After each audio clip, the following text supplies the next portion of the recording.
Bonjour à tous, bienvenue à notre webinaire de ce mois-ci, qui est la partie 2 sur les bonnes pratiques du diagnostic électrique.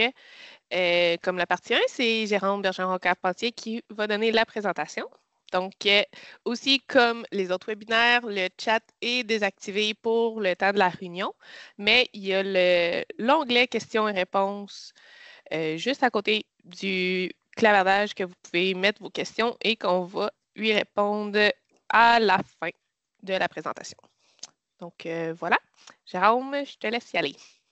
Parfait, je vais juste partager mon écran. On va mettre le petit PowerPoint. Et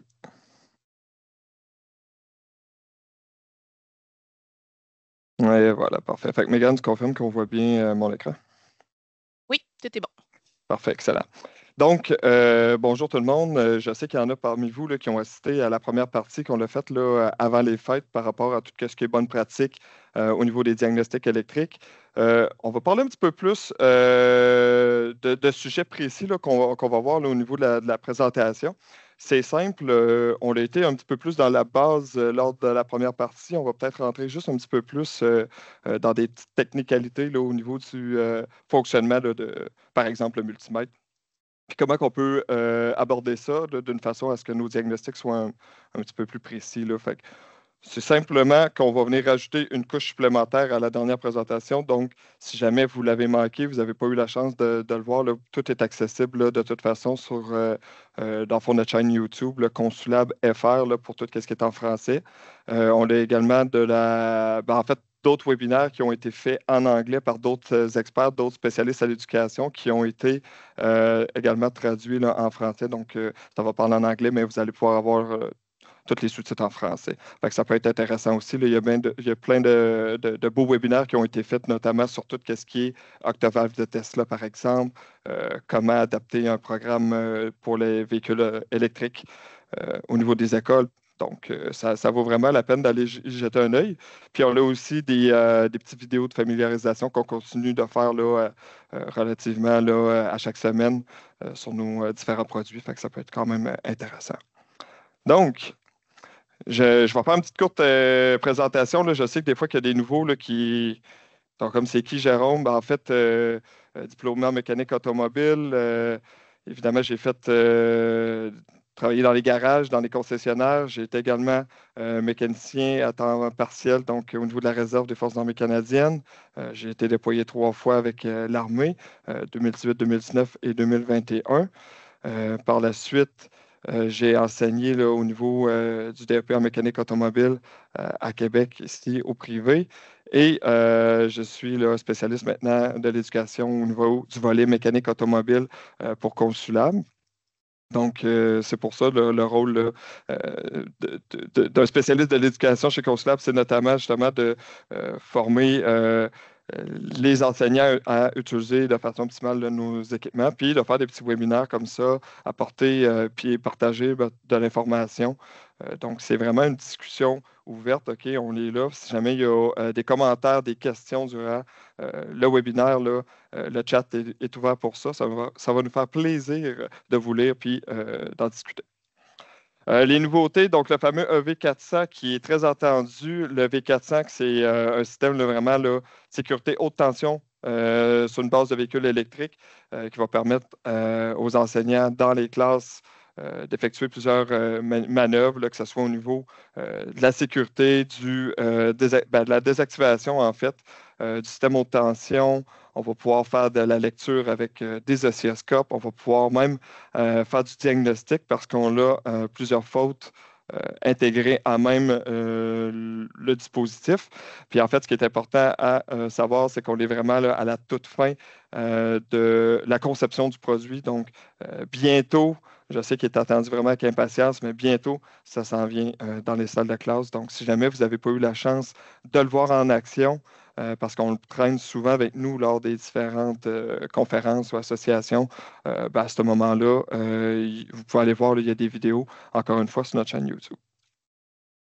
récent ajout à l'équipe d'éducation, donc Anthony Langlois-Sarrazin, qui est tout récemment là, le nouveau membre de l'équipe de l'éducation, avec un volet, une expertise un petit peu plus du côté engin de chantier, véhicules lourds. Donc, on va venir vraiment couvrir un large éventail là, simplement de tout ce qui est volet mécanique chez Consulab.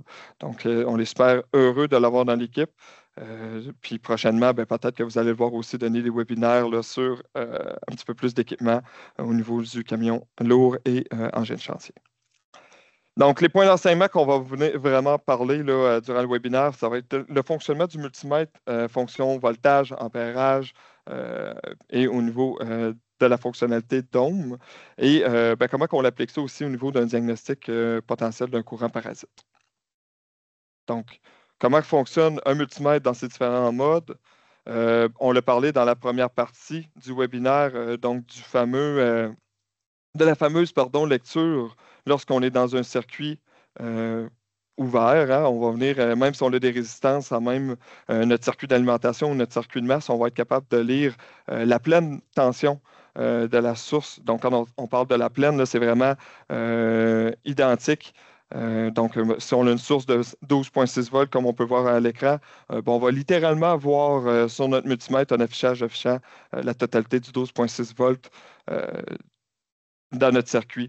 Même si on a plusieurs résistances, hein, comme on peut voir ici, on aurait sur le circuit d'alimentation trois résistances de 3000 ohms chacune, ainsi que trois résistances de 3000 ohms sur le circuit de masse. Donc, c'est un concept qui peut être un petit peu mélangeant pour les étudiants, de la manière qu'on l'avait apporté d'un point de vue un petit peu plus pédagogique, un petit peu plus facile d'approche pour les étudiants. Ben, c'est simplement de dire, c'est comme si on remplaçait hein, des différentes résistances pardon, dans les circuits d'alimentation ou de masse par des objets qu'on voit couramment sur nos routes au Québec, hein, malheureusement, des panneaux de construction créant ainsi bon, une résistance pour la circulation, le trafic, par exemple en voiture.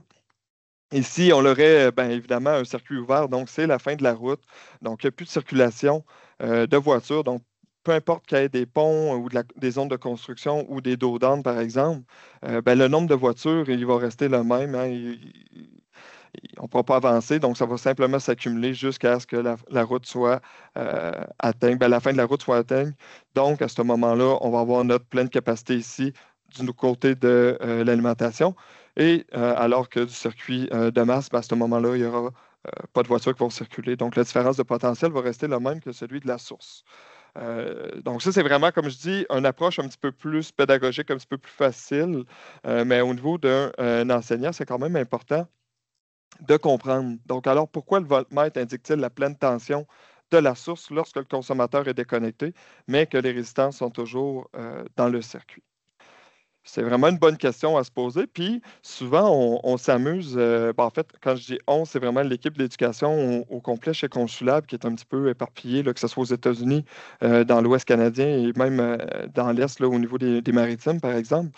On la pose souvent, cette question-là, pas pour piéger nécessairement les instructeurs, mais simplement parce que c'est une question à laquelle on n'y pense pas nécessairement, ou on ne l'a pas creuser la question en soi, puis aller vraiment chercher le pourquoi de. On est capable de mesurer la pleine capacité de la source. On l'appelle, dans le fond, l'impédance du multimètre. Puis l'impédance, ben, c'est la résistance interne d'un appareil de mesure. L'objectif de l'impédance est de provoquer un très, très faible appel de courant dans le circuit testé pour la tension. Donc, même si on revient à notre petite situation ici, même si on prend cet exemple-là puis qu'on dit que c'est la fin de la route et il n'y aura pas nécessairement de voiture qui va circuler, en réalité, c'est qu'il va en avoir, mais à très, très, très faible. Et on va utiliser ce petit courant-là pour tester la tension. Les multimètres numériques ils ont généralement une impédance élevée, tandis que certains multimètres analogiques, donc les vieux appareils qu'on avait à aiguille, eux, ben, ils peuvent avoir une impédance beaucoup plus faible. Si vous vérifiez les tensions continues avec un appareil là, analogique à faible impédance, ben, vous risquez d'obtenir des valeurs inexactes en raison du courant absorbé par le voltmètre dans le circuit testé. Donc, vraiment, les multimètres numériques qu'on utilise là, aujourd'hui, que ce soit un Fluke ou toute autre marque, là, souvent, ben, c'est ça, c'est qu'eux, ils ne vont pas être appelés à absorber une bonne quantité de courant.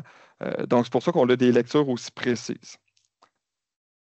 Certains manufacturiers vont même émettre des mises en garde contre l'utilisation en fait, de compteurs, de multimètres analogiques à aiguille pour diagnostiquer et tester les circuits en fait, au niveau des modules sur les nouvelles voitures modernes. On le sait, les voitures d'aujourd'hui là, sont vraiment équipées là, d'une panoplie de modules. On en voit chaque année.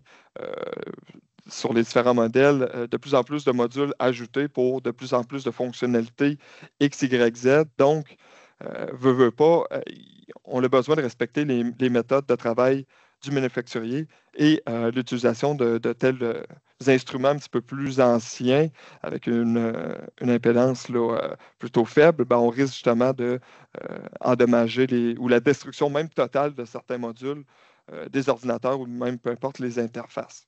Donc, il faut vraiment faire attention à ça. Euh, Puis, je suis pas mal certain là, qu'il y a plusieurs d'entre vous qui ont déjà expérimenté ce genre de cas-là, que ce soit dans les différents ateliers de réparation. Là, un ancien mécanicien qui avait de la réticence à s'actualiser au niveau de son équipement. Donc, son bon vieux multimètre à aiguille, lui, il ne s'était jamais trompé jusqu'à temps que ça coûte un ordinateur, puis le client il est plus ou moins content. Donc, comment fonctionne notre multimètre à la fonction voltmètre? Ben, en réalité, connecter un ohmmètre aux prises rouges et noires d'un voltmètre et mesurer la résistance interne du voltmètre, dans ce cas, elle est de 11 mégaohms. Donc, si jamais on prend deux multimètres, qu'on en met un, lui, qu'on veut tester, donc on le met à la position volt continue, qu'on le branche donc de cette façon-ci, et qu'on met notre deuxième multimètre à la fonction ohm, ben, on peut lire en général 11 mégaohms de résistance au niveau interne de notre multimètre. Donc, c'est quand même assez fascinant de prendre en considération cette donnée-là, puis l'utiliser avec la loi d'Ohm. Donc, on peut calculer que la quantité de courant que ce voltmètre tire du circuit, par exemple, si on mesure une lecture de 4 volts dans un circuit, ben, il tirait 0.000003 163 ampères. Donc, la formule de la loi d'Ohm, donc on aurait 4 volts divisé par 11 millions qui va nous donner notre ampérage, donc 3,6 exposant 7. Là. C'est vraiment, vraiment pas grand-chose. La résistance totale du circuit avec les consommateurs débranchés et avec les résistances en série. Donc, si on reprend notre exemple qu'on a eu dans les slides juste avant, on avait donc trois paires de résistances en série de 3000 ohms. Donc, on aurait un 18 000 ohms de résistance totale, là, circuit alimentation et de masse combinée, comparé à 11 méga-ohms. En fait, le multimètre va juste simplement ignorer totalement les 18 000 ohms et afficher une tension de source complète, là, comme s'il n'y avait pas de résistance présente dans notre circuit. Et ça, bien évidemment, c'est lorsqu'on a vraiment le consommateur débranché de notre circuit électrique. Un voltmètre relie évidemment les fils du compteur entre deux points d'un circuit sous tension. Il mesure ensuite la très faible quantité de courant circulant dans le multimètre qui est en parallèle au circuit testé et calcule la tension à l'aide de la loi d'Ohm, donc le voltage égale l'ampérage fois la résistance, notre fameuse formule qu'on sait. Donc, la résistance interne du voltmètre est appelée impédance. Donc, la plupart des voltmètres numériques ont une résistance entre 10 mégaohms et 20 mégaohms. Donc, c'est quand même intéressant d'avoir cette petite approche-là, puis de comprendre qu'en réalité, notre appareil, selon la fonction de voltmètre, on va utiliser notre formule de la loi d'Ohm. Donc, en quelque sorte, il va devenir un espèce d'ampère-mètre pour nous afficher après ça notre quantité de volts dans notre circuit. Donc, c'est quand même une petite facette, là, un petit point de vue différent qu'on a. Donc, lui, c'est simplement qu'il va venir vérifier la résistance avec l'ampérage, puis ça va nous convertir ça en valeur de volts. Maintenant, si on se met en fonction ampérage, ben, les ampèremètres à courant continu sont connectés en série à un circuit sous tension et testent le courant du circuit lorsqu'il traverse l'appareil. La plupart des ampèremètres à courant continu sont dotés d'un fusible de protection qui limite l'intensité maximale du courant que l'appareil peut mesurer sans être endommagé. Donc, c'est quand même assez important. Des fois, on a des techniciens qui vont négliger l'achat d'un multimètre de qualité. Donc, ils vont aller avec une marque, là, sans dire nécessairement laquelle, mais une marque là, vraiment de qualité douteuse, où est-ce qu'ils peuvent ne même pas avoir de dispositif de protection, ce qui peut, lorsqu'on fait de mauvaises manipulations, là, être à la limite dangereux. Les ampèremètres utilisent un shunt, donc une résistance shunt, ou un capteur intégré au multimètre pour mesurer avec précision la quantité de courant qui circule. Une résistance shunt, c'est une résistance calculée utilisée pour mesurer la chute de tension qui la traverse. Et un capteur est généralement un dispositif à effet Hall qui mesure l'intensité du champ magnétique autour d'un fil. Donc, souvent, c'est un ou l'autre. Donc, dans ce cas-ci, c'est quand même intéressant. Donc, parce que les ampèremètres peuvent être de type à lecture directe ou inductif, donc avec une pince ampèrmétrique. Mais ceux qui vont être vraiment à lecture directe, on va venir se brancher en série à ce moment-là.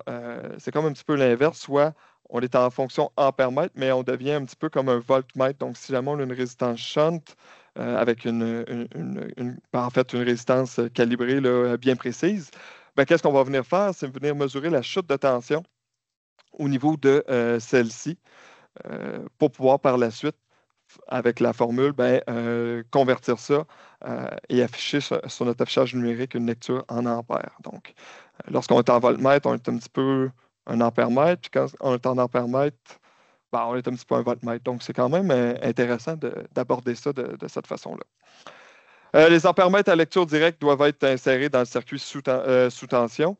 Les ampèremètres inductifs ne sont pas directement connectés au circuit mesuré, mais sont plutôt fixés sur le fil du circuit et mesurent l'intensité du champ magnétique autour de celui-ci. Donc, il y a des vidéos de plus en plus qui sortent vraiment sur le web en plus, qui sont vraiment intéressants par rapport à ça. C'est-à-dire qu'on a une conception, je dirais, là, partiellement erronée sur tout ce qui est déplacement d'électricité au niveau de nos conducteurs. Donc, on l'a évidemment, on l'enseigne évidemment là, comme quoi que c'est le mouvement justement des électrons dans nos fils électriques qui vont venir déplacer en quelque sorte notre électricité, puis par exemple faire allumer une lumière. Mais en réalité, il y a plusieurs débats là-dessus qui vont même aller jusqu'à dire que oui, il y a bel et bien le mouvement d'électrons, mais qui va générer ce champ magnétique-là autour des fils. Ce champ magnétique-là est celui qui va venir en quelque sorte traîner, apporter ce potentiel énergétique-là jusqu'à nos différents consommateurs. Donc, c'est intéressant. C'est des vidéos qu'on va pouvoir voir un petit peu plus loin dans la présentation là, avec les liens et les références. Donc, ça vaut la peine d'aller visionner ça. Et comment fonctionne évidemment le ohmmètre? Ben, en fait, la tension lue et la tension de sortie de l'ohmmètre, c'est généralement comprise entre 0,5 et 1 volt. Donc, si jamais on va venir vérifier en voltage, c'est quoi le voltage qui est émis lorsqu'on est en fonction ohm. Donc, j'ai un deuxième appareil ici. Je viens me brancher sur mon appareil qui est en fonctionnalité ohm et je peux lire jusqu'à en moyenne 0,5 et 1 volt. Évidemment, si on met notre appareil, par exemple, un troisième appareil, donc si je le mets, lui, par exemple, sur la fonctionnalité test, ben, à ce moment-là, on va venir voir la tension augmentée là, qui va pouvoir permettre de venir tester correctement là, la tension de polarisation d'une diode. L'ohmmètre fournit un très faible courant à une résistance inconnue dans le circuit et va calculer la chute de tension, encore une fois, à travers cette résistance-là. Au lieu d'être la résistance interne du multimètre, à ce moment-là, on va utiliser cette chute de tension-là sur la résistance du circuit, tout dépendamment de où est-ce qu'on vient se brancher. Donc, on va venir convertir une valeur en ohm. Il délivre une petite tension, comme on peut voir, hein, entre 0,5 et 1 ohm pour mesurer cette chute de tension-là. Puis, c'est là pourquoi ben, on doit absolument être électriquement hors tension lorsqu'on utilise un ohmmètre. Donc, lorsqu'on va venir isoler une partie du circuit électrique pour venir mesurer la résistance ou, par exemple, un consommateur, ben, il faut évidemment être débranché, donc isolé électriquement du circuit électrique. Imaginez une source, par exemple, d'une batterie de véhicule standard de 12 volts qui va venir combattre en quelque sorte le voltage, en fait, poussé par notre multimètre pour pouvoir venir justement là, calculer la résistance. Donc, 12 volts versus une petite batterie de 9 volts à l'intérieur qui pousse 0,5 ou 1 volt, ben, c'est là où est-ce qu'on va pouvoir avoir des données qui vont être erronées. Puis c'est pas tout à fait bon. Ici, un test de chute de tension entre les fusibles. Hein, on l'a vu, que ce soit pour, en quelque sorte, la fonctionnalité ampère ou même lorsqu'on est en ohm, pour mesurer la quantité de courant. C'est une méthode innovante de mesure de courant dans un circuit et pour le diagnostic d'un problème de courant parasite, ben, ça peut être quand même intéressant. Moi, personnellement, c'est une technique que j'aime vraiment. Je sais qu'on l'enseigne souvent, là, que ce soit par rapport au débrancher câble négatif de la batterie, venir se brancher en ampères, puis vérifier ça et débrancher chacune une à une les fusibles pour pouvoir venir isoler quel système est affecté par un courant parasite. On sait qu'est-ce que ça l'entraîne de débrancher des fusibles sur de nouveaux véhicules d'aujourd'hui ou plus récents, en fait. C'est qu'on va venir réveiller là, différents modules, les lignes de communication vont s'activer. Donc, on va venir, en réveillant le véhicule, ben, on va venir créer justement là, des fausses données parce que le véhicule est réveillé, il y a des systèmes qui vont s'activer. S'il y a des systèmes qui s'activent, bien évidemment, on va avoir une consommation de courant.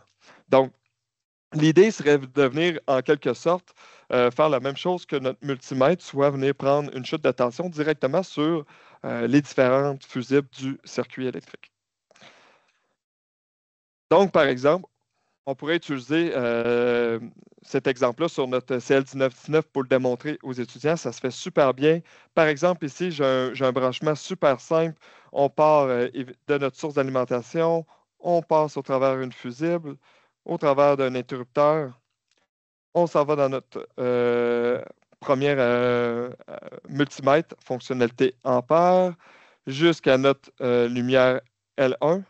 Par la suite, on complète notre circuit de masse lorsqu'on retourne là, sur notre bornier de masse. On prend un deuxième appareil, par exemple sur l'échelle de 200 millivolts. On va venir se brancher directement sur notre fusible et par la suite, on va venir lire une mesure. Dans ce cas-ci, on aurait 0.2, 0.8.2. Donc, on pourrait venir prendre différentes chartes comme celle-ci qu'on peut trouver sur Internet, super efficaces.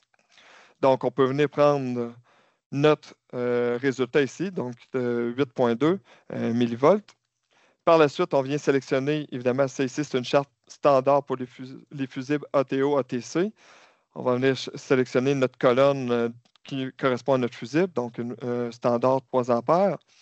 Et ça nous dit qu'on a un courant de 264 milliampères à ce moment-là qui circule. Puis, ben, ça tombe bien parce que c'est pas mal ça qu'on vérifierait sur notre CL1919 si on ferait le même exercice. Donc, on est capable d'aller voir justement en faisant ça, c'est quoi en réalité le courant qui est dans chacun de nos circuits. Ça nous évite de débrancher quoi que ce soit, ça va plutôt rapidement. Et comme je dis, ben, ça nous évite de réveiller des modules puis de pouvoir attendre que le véhicule retombe par la suite en mode veille. Donc, c'est sûr, certain qu'une fois qu'on a isolé notre circuit en problème, donc qui tire beaucoup plus de courant qu'il devrait, ben à ce moment-là, la fusible, elle alimente probablement pas simplement juste un consommateur. Des fois, oui, des fois, ça peut être plusieurs. Ben à ce moment-là, ça va être de venir isoler. Donc, quand on dit isoler, ça va être de venir débrancher, retirer du circuit un par un les différents consommateurs qui sont alimentés par cette fusible-ci pour pouvoir voir si justement le courant va venir par redescendre. Lorsqu'on débranche un consommateur, le courant redescend. Ben, à ce moment-là, on sait que le problème se situe à ce niveau-là. Pour effectuer des tests avec précision au niveau des chutes de tension sur le fusible, une chose qui est vraiment importante à s'assurer, c'est qu'on dispose des bons outils appropriés avec des sondes qui sont plutôt pointues, qui ne sont pas corrodées, qui sont justement capables d'aller s'installer sur nos petites prises à même les fusibles. Donc, ça se vend. C'est super simple, c'est pas très cher. Puis idéalement, on ne va pas utiliser justement nos fils du multimètre uniquement. Donc, on va venir utiliser ces adapteurs-là.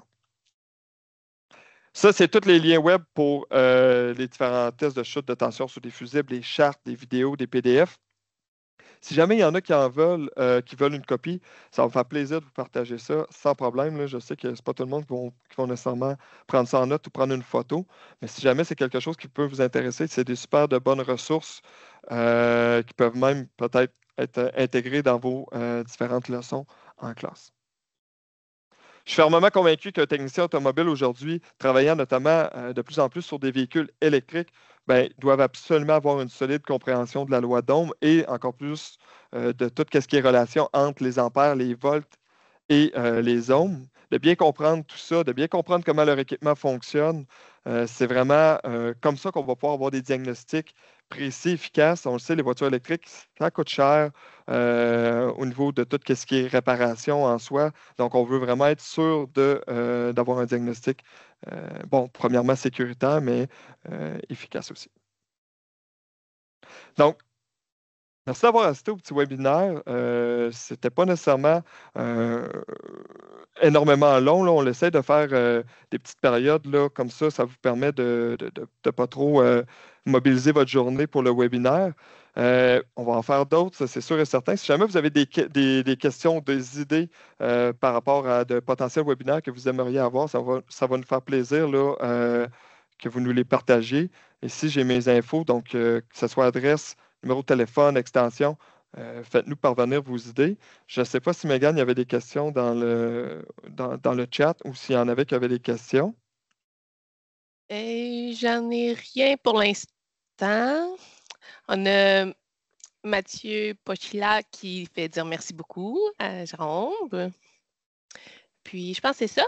Je vais aussi vous envoyer un courriel avec l'enregistrement du webinaire et le certificat de participation aussi qu'on donne à chaque webinaire par la suite. Puis, c'est ça. Ça me fait plaisir. Merci beaucoup d'avoir assisté au webinaire encore une fois. Puis si jamais, comme je dis, si jamais vous avez des questions, des idées, peu importe, ça va nous faire plaisir. Puis sinon, on va se dire probablement au mois prochain pour un prochain webinaire.